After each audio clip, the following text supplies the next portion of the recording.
أعوذ بالله من الشيطان الرجيم بسم الله الرحمن الرحيم قال رسول الله صلى الله عليه وآله وسلم جبلت القلوب على حب من أحسن إليها. Jubilat itu khuliqat, tapi maknanya dibentuk karakter. Jubilatil qulub, dibentuk karakter hati itu ala hubbi, atas kecintaan man ahsana ilaiha, orang yang berihsan kepadanya. Jadi hati kita itu dibentuk karakternya kepada orang yang berbaik pada hati kita. Maka sepeninggal ayahanda Rasulullah itu paman-pamannya semuanya menawarkan diri untuk mengasuh Rasulullah. Ya Sayyidal Arab, kata Abu Lahab, saya yang akan mengurus Muhammad.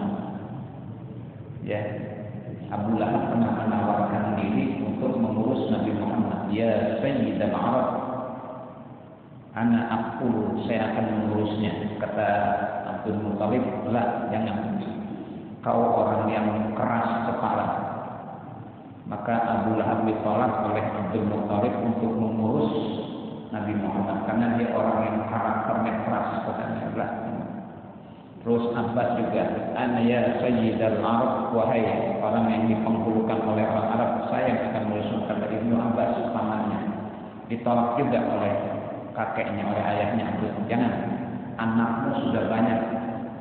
Ya, anakmu sudah banyak, maka kalau nanti nambah mengurus Muhammad, tambah repot lagi.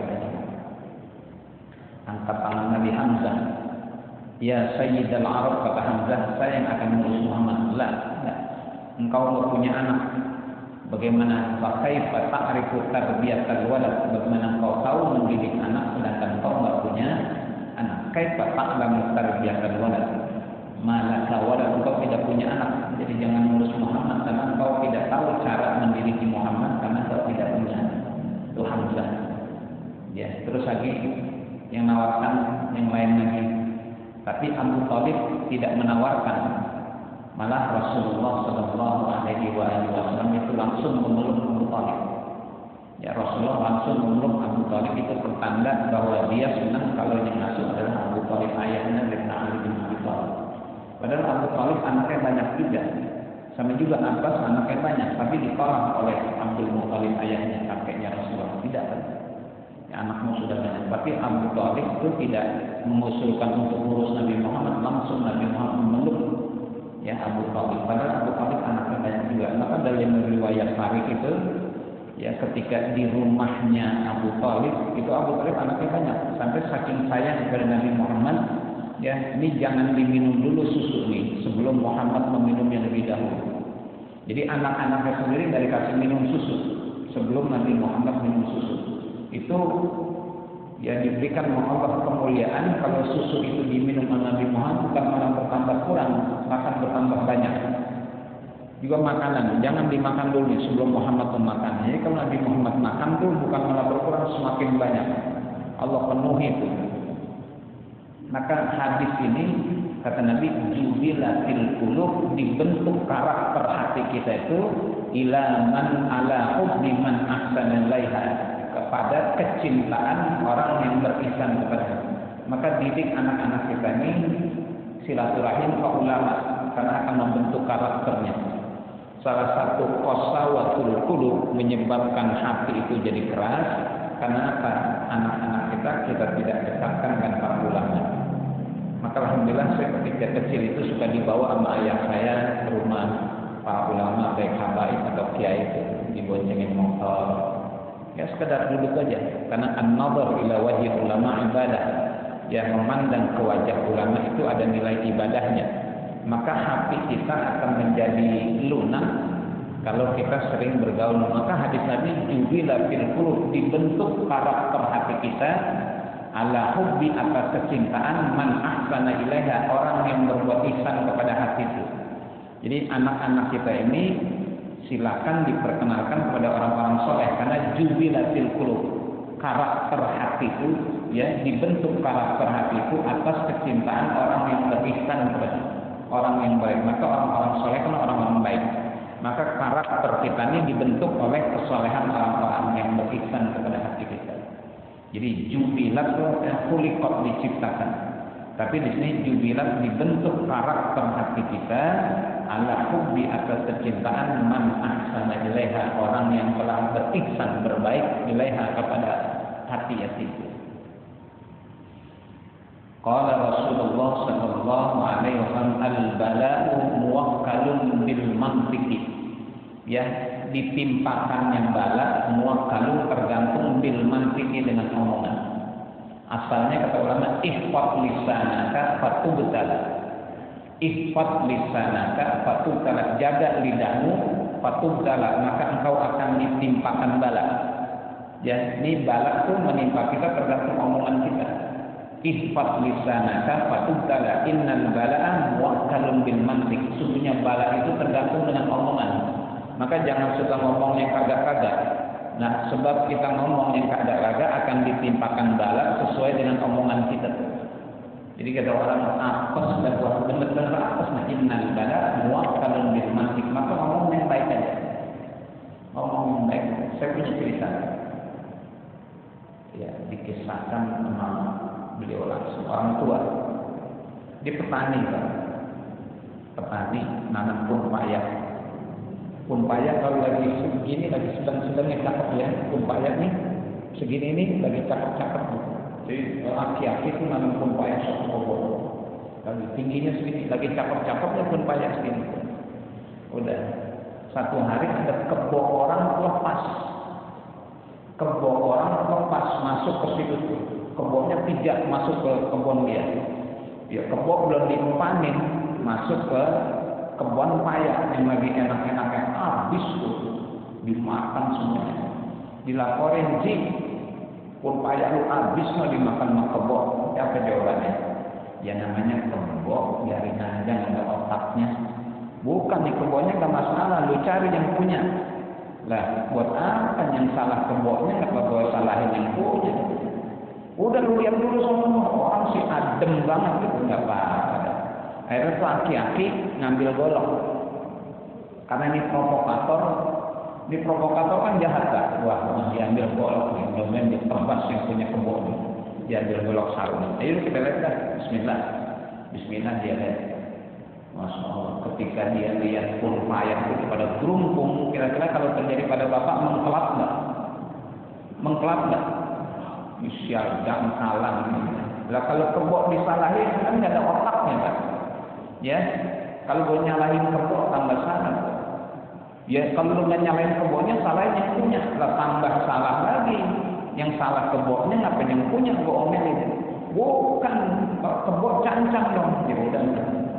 Terus semuanya kehendak Allah, akhirnya goloknya dicabut juga. Ini orang girang banget. Nah ditebas nih punya goloknya. Dicabut tuh, namanya provokator lah. Dicabut goloknya buat apa? Ternyata yang gerumpung-gerumpung tuh diratain semuanya. Gua habisin aja, tes. Kan gerumpung direct kan? Akhirnya ditebas semuanya, satu kebun diratain semuanya. Subhanallah. Itu karena menerima dia terletak di takdir Allah. Itu pun payah merobos lah. Ya, yang gerumpung itu pada terobos, satu batang terobosannya ada 4 di cabang 4. Tiap-tiap cabang ini ada buah payahnya masing-masing 10. Masing-masing 10. Coba semuanya terobos, ada yang 5 terobosan, ada yang 4 terobosan, dan masing-masing terobosannya ini berbuah semuanya. Subhanallah, karena model kayak begitu tuh Allah datangkan rezeki. Allah datangkan rezeki sampai tadinya panen payahnya cuma berapa ini, sekarang kalau satu pohon ada terobosan 5. Masing-masing terobosan ada buahnya banyak 10, jadi udah 50 payah satu pohon. Yang normalnya paling cuma 15. Itu karena keredoannya, ya omongan baiknya, ya udah apa-apa dan rezekinya kebok gitu redot. Makanya innal bala'a muwakkalun bil mantiq. Jangan suka ngomong hal-hal yang enggak. Karena bala itu tergantung memuakkal, tergantung bil mantiq yang orang dulu pernah ada ngomong bujur buset, gitu. Itu mau mati Pak ngomong gitu. Kita bimbing la ilaha illallah. Karena di dunia dulu selalu ngomong bujuk buset nanti bau bagus nggak tuh? Nah, ihfaz lisanaka, jagalah lidahmu. Innal fatu betala, maka niscaya engkau akan ditimpakan bala. Kata Nabi, innal bala, sesungguhnya bala itu muwakkalun bil matik, bergantung pada omongan. Maka jaga lidah kita. Man kana yu'minu billahi wal yawmil akhir falyaqul khairan aw liyasmut. Orang yang beriman pada Allah itu hendaklah dia berbicara yang baik-baik saja. Kalau nggak bicara yang falyasmut, makanya dia karena omongan ini akan bisa mendatangkan bala, dan bala yang akan menimpa kita tergantung omongan. Makanya anak-anak kalau ngomong dasar goblok jangan.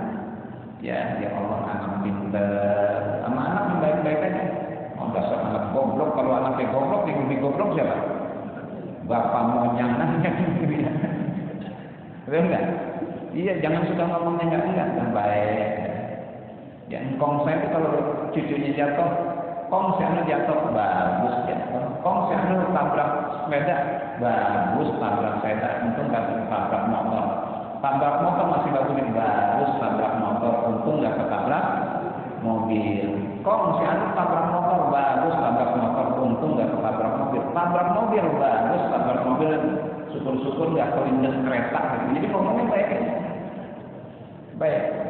Dulu di Betawi itu adanya banteng merah. Banteng merah kumpulan penjahat ini. Jadi banteng merah tuh kalau mau nyolong tuh nggak nungguin malam Pak. Jadi saya punya kebo, dia kata Ji, gue mau ambil nih kebo lo. Kalau yang masih rezeki gue ambil aja. Kalau yang masih rezeki gue mudah-mudahan Allah jaga. Yaitu banteng merah, janganlah kebo bini aja yang lagi diklonin bisa diambil namanya banteng merah gitu ya. Penjahat perampok itu banteng merah. Karena dia pakai ikat merah sih. Itu kalau mau nyolong kan nungguin malam Pak. Engkong saya dulu kebonya mau diambil, gue ambil kebo dulu. Kalau masih milik gua, Allah jaga. Akhirnya kan jadi diambil. Ya makanya ngomong ini jangan suka yang enggak kata Nabi. Innal bala'a muwakkalun bil mantiq. Ihfaz lisana fatubtala. Innal bala'a muwakkalun bil mantiq. Jadi ngomong yang baik-baik aja sebenarnya. Bagus jatuh, bagus tabrak sepeda, untung nggak ketabrak container gitu. Bagus kelindes motor, untung nggak kelindes kereta gitu. Punya bagusnya. Maka engkong saya ketika payahnya bagus rezeki kebo pada kabupaten makan, saking ridhonya Allah ganti. Allah ganti tiap-tiap pohon menjadi terobosannya 5, masing-masing terobosan berbuah 10. Jadi biasanya metik cuma 15 payah satu pohon, sekarang metik hampir 50 payah. Kalau ada sampai 40 pohon, berapa itu subhanallah. Ini hadis Nabi ya, al-bala'u muwakkalun bil mantiq. Jadi jangan suka ngomong bujuk buset, syarjah, kalah, sabar, itu jangan. Ngomong yang baik-baik aja. Alhamdulillah, Masya Allah, Alhamdulillah, Subhanallah, Masya Allah, Innalillah, gitu ya. Yang ngomong baik-baik aja. Kalau nggak punya duit, mati dari Allah, nggak ada duit. Kalau benar-benar mati gimana? Lihat, udah nggak punya duit, mati. Yang mandiin dia siapa? Kan yang mandiin udah dibayar. Ini buka-buka dompet, isinya nggak ada, mati kalau nggak ada duit. Ya, inna lillahi wa inna ilaihi raji'un, dompet dari sini. Kata Nabi, al-bala'u muwakkalun bil mantiq. Bala itu tergantung pada omongan, maka ngomong yang baik-baik. Qala Rasulullah sallallahu alaihi wasallam, an-nasu ma'adinu kama'adinid dhahabi wal fiddah. Manusia itu laksana barang tambang. Manusia itu laksana barang tambang kama'adinid dhahabi, seperti barang-barang tambang emas dan perak. Artinya apa? Eksploitasi manusia. Manusia itu seperti barang tambang emas dan perak. Bisa jadi nanti terjadi eksploitasi manusia. Bisa diduitin nggak orang? Bisa. Maka ada human trafficking itu, perdagangan manusia. manusia sampai manusia dijadikan budak segala macam. Maka kata Nabi, an-nasu ma'adin, manusia itu adalah barang-barang tambang, kama'adiniz zahabi, seperti barang-barang tambang emas dan perak. Jadi kita ini laksana barang tambang yang bisa diduitin. Maka dikatakan lima sta'dat dan nas wa laqad waladathum ummahatuhum ahraran. Kenapa kalian jadikan manusia itu budak? Padahal ibu-ibu mereka melahirkan dari rahim-rahim ahraran dalam keadaan mereka. Jadi nggak boleh. Ya, Nabi katakan an-nasu ma'adin, manusia itu adalah barang-barang tambang, kama'adiniz zahabi, seperti barang-barang tambang yang emas dan perak. Jadi ada terjadi eksploitasi manusia bisa diduitin kan. Qala Rasulullah sallallahu alaihi wasallam, ma nahala walidun waladan afdala min adabin hasanin. Ma nahala ay ma aqta, tiada memberikan walidun orang tua waladan kepada anaknya afdala, yang lebih afdal min adabin hasanin, daripada adab yang baik. Pemberian kita kepada anak bukan harta, bukan rumah, bukan kendaraan, tapi pemberian yang paling baik orang tua kepada anak adalah tidak ada yang lebih afdal daripada akhlak min adabin hasanin. Itu Nabi, nahalatu aqta wa atun nisa sadaqatihinna nihla ay afiyah, pemberian. Jadi manahala ay ma aqta, tiada memberikan walidun orang tua waladan kepada anaknya afdola, yang lebih afdol pemberiannya min adabin hasanin. Jadi pemberian kita yang paling afdol kepada anak kita itu bukan harta, bukan rumah, bukan kendaraan, bukan tanah, tapi yang paling afdol adalah adabin hasan. Tidak ada yang lebih afdol pemberian kita kepada anak kita kecuali pemberian adab yang baik. Makanya itu hak anak kepada orang tua. Kalau hak anak kepada orang tua berarti kewajiban kita. Kata Nabi, hakul walad ala walidihi salasatun. Hakul walad, hak anak. Kalau hak berarti sesuatu yang bisa dia tuntut. Hakul walad, hak anak ala walidi, atas orang tuanya salasatun, 3 kata Nabi. Jadi anak-anak kita tuh ada haknya pada kita. Jangan sampai dia menuntutnya nanti di akhirat. Penuhi sekarang. Apa? Ayyuhassina ismahu wa adabahu, kata Nabi. Baguskan namanya, wa adabahu, dan baguskan akhlaknya. Jadi anak kita itu kasih nama yang bagus. Ya, yang bagus Muhammad, Abdullah, Ahmad. Anak kita. Kalau sekarang kan namanya pengennya keren. Kan dia hobi bola, Lionel Messi. Ya, dia hobi bola, Leonardo, siapa? Ronaldo, CR7. Ya kan dia hobi bola, kasih Roni Pas, Anjas Asmara. Pernah dengar main bola? Iswadi, Idris, Junaidi, Abdillah dulu. Ada kiper yang baru meninggal, Sudarno, udah meninggal ya, kiper terkenal tuh, kiper PSSI Sudarno. Karena dia hobi bola ini, ayyuhassina ismahu, baguskan namanya, wa adabahu, dan baguskan adabnya. Nggak apa-apa. Pakai bahasa Jawa juga boleh, Sugeng Rawuh. Nama anaknya Sugeng Rawuh, Slamet Riyadi, boleh. Ya, ada anaknya Bandung Bondowoso. Dikasih nama anak Bandung Bondowoso, kan tokoh tuh Bandung Bondowoso. Main ceret mulu. Gua kasih nama anak gua Bandung Bondowoso, main ceret mulu. Ini kan keberatan nama itu. Bandung Bondowoso kan jauh, Pak. Bandung, Jawa Barat, Bondowoso mana?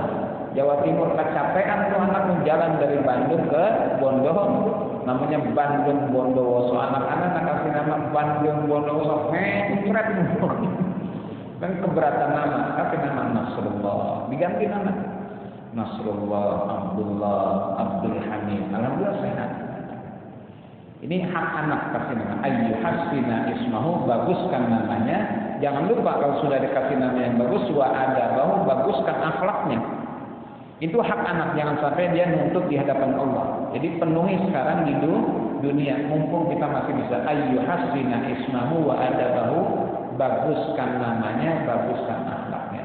Yang kedua, wa yu'allimahul kitab, ajarkan dia Alkitab, ajarkan dia agama, ajarkan Al-Qur'an, suruh ngaji. Kalau kita nggak bisa ngajarin ngaji, kita titip dengan Ustaz Fikri. Ya. Kasih. Sebetulnya kita langsung nih, wa ayyu'allimahul kitab, dan hendaklah orang tuanya mengajarkan dia Al-Qur'an. Jadi ngaji itu sebenarnya dari bapaknya. Ini bapaknya juga nggak bisa ngaji. Ya. Kadang-kadang anak kita tuh udah hebat. Al-Baqarah, Al-Maidah, Luqman, surah Ibrahim, bahkan pada hafal tuh. Anaknya udah hafal surah gede, bapaknya masih ikrok 3 aja. Masih ngeja aja. Ya. Ba, ta, ko, ba, ta, ko, ba, fathah, ba, ta, fathah, ta, ko, fathah, ko, ba, ta, ko, ba, ta, ko. Anaknya pulang ngaji, mak, bapak mau bikin kontrakan lagi ya. Kagak lebih ngeja itu nyebut bata kok, pasirnya kapan, semennya kapan. Wa ayyu'allimahul kitab, ajarkan anak kita, anak suruh ngaji dia, atau minimal kita kasih nasihat nih agama ngajarin ini. Itu hak dia. Ya, jangan sampai nanti menuntutnya di hadapan Allah. Maka kata Nabi, man razaqahu Allahu waladan wa lam yu'allimhul kitab illa kana kullu dhanbin ya'maluhu walad ala walidih.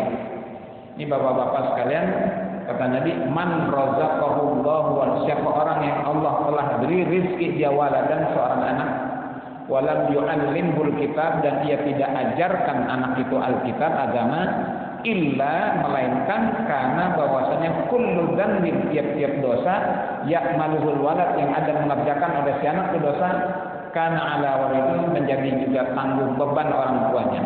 Jadi setiap kemaksiatan yang dilakukan oleh anak yang tidak pernah diperkenalkan agama, maka dosanya juga akan mampir kepada illa kana kullu dzambin ala walidih, melainkan setiap dosa yang dilakukan oleh si anak menjadi juga tanggung jawab orang tuanya. Nah sekarang kalau kita sudah perkenalkan ini halal, ini haram, ini boleh, nggak boleh, itu udah lepas dari ajarkan agama. Jadi di mana uzubillah, tapi di mana-mana ada kemaksiatan yang dilakukan oleh seorang anak, kalau anak itu pernah diajarkan agama, orang tuanya tidak lagi menjadi bagian dari dosa kemaksiatannya. Ini kata Nabi, mana halal, tiada memberikan walidun, seorang tua, waladan, ke akan anaknya, afdolah, yang lebih utama, min adabin hasan, daripada pemberian akhlak yang baik. Akhlak yang baik. Anak-anak berakhlak baik karena orang tuanya berakhlak baik. Makanya kalau di jam 9 sore siap-siap ya, pakai kain, baju koko, biji ya. Anak lihat tuh mau sholat berjamaah. Ya, ini kadang-kadang sudah sholat isya, emaknya belum pakai mukena, masih nonton Ikatan Cinta. Kan lagi gantung Ikatan Cinta. Ustaz juga tahu suka dampingin bini juga Ikatan Cinta, sinetron negara. Kita bisa mendidik anak kita baik kalau kita mulai dengan kebaikan dulu. Nggak usah ngomong Pak, kita bangunin subuh aja. Bangun subuh, ibunya sudah pakai mukena, bangunin nak sholat subuh, ibunya sudah pakai mukena. Tuh nggak usah disuruh sholat subuh, dia lihat, oh iya ibunya udah sholat subuh. Nah kalau bapak masih keredongan aja, ya jam 5 masih keren nyuruh anak sholat subuh, wah nggak mungkin akan didengarin. Ya, karena kata orang Arab,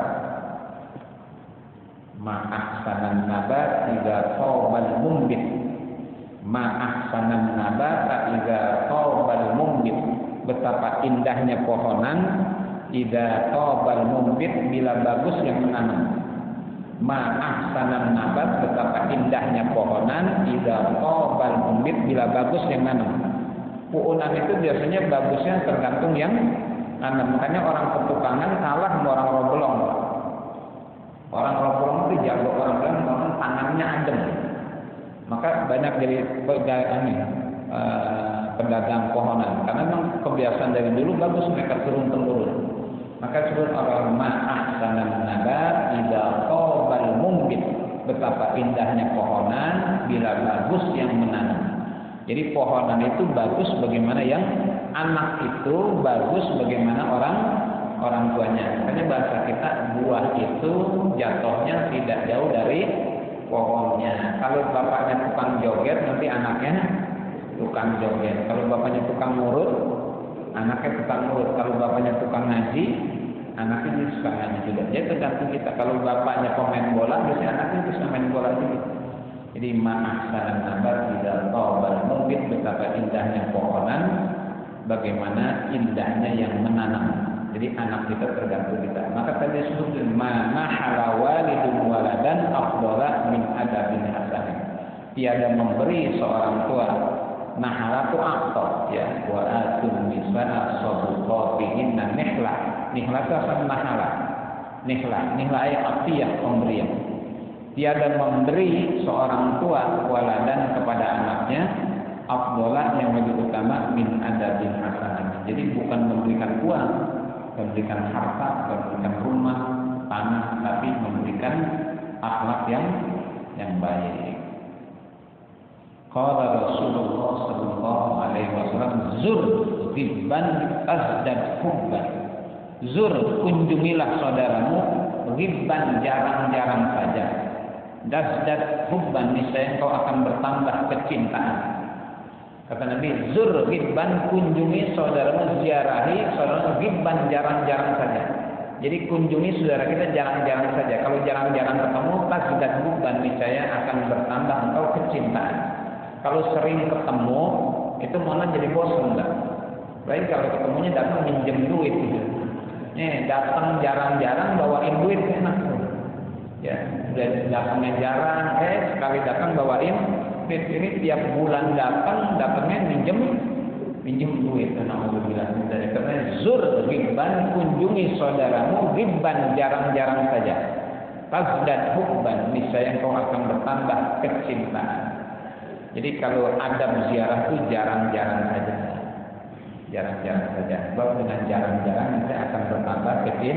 Kalau terlalu sering ketemu, jangan dibacakan witing tresno, jalaran, soko, kulino. Itu lain lagi. Itu makan ada pengen demennya tuh. Ya, witing tresno, jalaran, soko, kulino. Tapi kalau antara kita nih, zur ghibban, kunjungi saudaramu jarang-jarang saja. Tazdad hubban, niscaya engkau akan bertambah hubban, kecintaan. Jadi tambah cinta kita itu kalau kita kunjungi jarang. Kalau sering ketemu malah jadi kecintaan jadi kurang, malah jadi bosan. Jadi Nabi ada zur ghibban tazdad hubban. Ini ada 5 hadis ya. Mudah-mudahan manfaat bagi kita semuanya untuk kita amalkan sehari-hari. Tadi jubilat bil qulub ala hubbi man ahsana ilaiha al-bala'u muwakkalun bil mantiq an-nasu ma'adinu kama'adinil dahab wal fittar ma na'ala walidun waladan afdala min adabin hasanin zur billah tasdad hubban wallahu a'lam. Sallallahu alaihi wa sallam sayyidina Muhammad wa ala alihi wa ashabihi ajma'in.